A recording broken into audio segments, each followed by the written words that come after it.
California میں ایک 31 سالہ خاتون جو بغیر ٹانگوں کے پیدا ہوئی تھی نے اپنے ہاتھوں کے بل پر اسکیٹ بورڈنگ کر کے اعزاز حاصل کر لیا اور عالمی ریکارڈ کی حامل Guinness book of world records میں اپنا اندراج کروانے میں کامیاب ہو گئی۔ منفرد ریکارڈ کی وجہ اسکیٹ بورڈنگ کو 19.65 سیکنڈ تک ہاتھوں کے بل پر کرنا وجہ قرار پایا ہے۔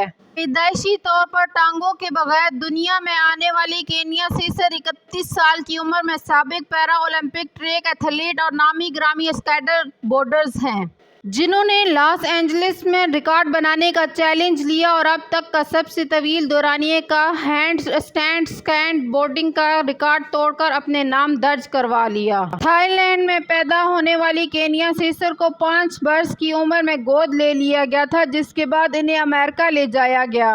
کینیا سیسر نے بتایا کہ عالمی ریکارڈ بنانا میری زندگی بدلنے کے بہترین لمحات میں سے ایک ہے۔ اگر آپ کو ہماری ویڈیو اچھی لگی تو چینل کو سبسکرائب کریں، لائک، شیئر اور کمنٹ کریں اور اسی طرح کی مزید ویڈیوز دیکھنے کے لیے ہمارے چینل کو وزٹ کرتے رہیں۔ Thank you.